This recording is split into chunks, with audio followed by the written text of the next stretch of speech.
নমস্কার বন্ধুরা, মিনু রান্নাঘরে আপনাদের স্বাগত। আজকে আমি কুমড়োর ভর্তা বানিয়ে দেখাবো। তার জন্য কুমড়োগুলোকে প্রথমে কেটে নিচ্ছি। প্রথমে কুমড়োগুলোকে টুকরো টুকরো করে কেটে নেব, খোসা ছাড়িয়ে।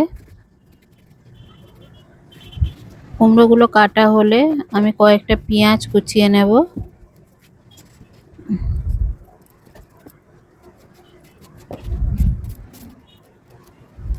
কয়েকটা পেঁয়াজ কুচিয়ে আমি রসুনও, একটা গোটা রসুন আমি পুরো ছাড়িয়ে নেব, কোয়াগুলোকে খোসা ছাড়িয়ে নেব।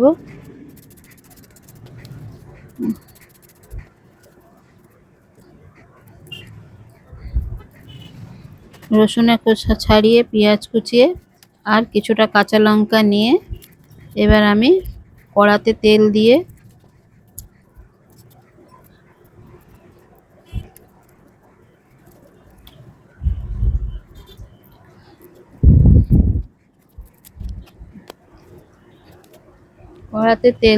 আমি কেটে রাখা কুমড়োগুলোকে ভালো করে ধুয়ে প্রথমে আমি শুকনো লঙ্কা কিছুটা ভেজে তুলে রাখবো।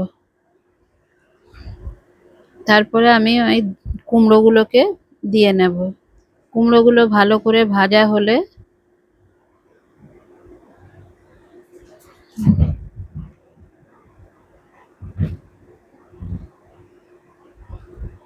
কুমড়োগুলো লাল করে একটু ভাজা হলে আমি তাতে নুন হলুদ একটু অল্প করে দিয়ে দেব।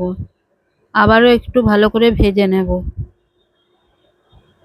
কুমড়োর মধ্যে কয়েকটা কাঁচা লঙ্কা ওতেও দিয়ে দেব।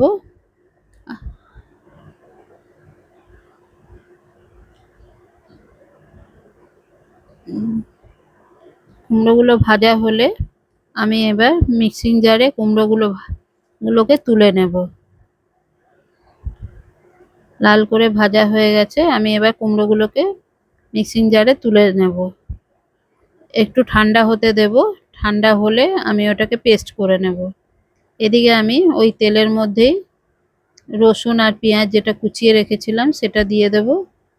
আর ওই কুমড়োর মধ্যে আমি অর্ধেকটা চিংড়ি মাছ দিয়ে আমি পেস্ট করব, আর অর্ধেকটা চিংড়ি মাছ আমি এই পেঁয়াজের মধ্যে দিয়ে দেব, যাতে মুখে একটু চিংড়ি মাছ পড়ে। পেস্ট করা চিংড়ি মাছ তো মুখে পড়বে না, বোঝা যাবে না চিংড়ি মাছ, শুধু ফ্লেভারটাই থাকে। সেই জন্য আমি একটু অল্প করে চিংড়ি মাছ এই পেঁয়াজের সাথেও ভেজে নিচ্ছি।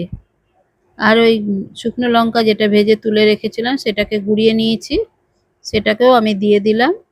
এবার পেস্ট করা ওই কুমড়ো চিংড়ি আর কাঁচা লঙ্কা সেটা আমি দিয়ে দেব। এবার শুকনো হওয়া পর্যন্ত আমি নেড়ে যাব। এবার আমি ওতে একটু অল্প নুন আর মিষ্টি একটু দিয়ে দেব। নুন যদি কম হয়ে থাকে সেই জন্য অল্প একটু নুন আর মিষ্টি চেখে দিয়ে দেব।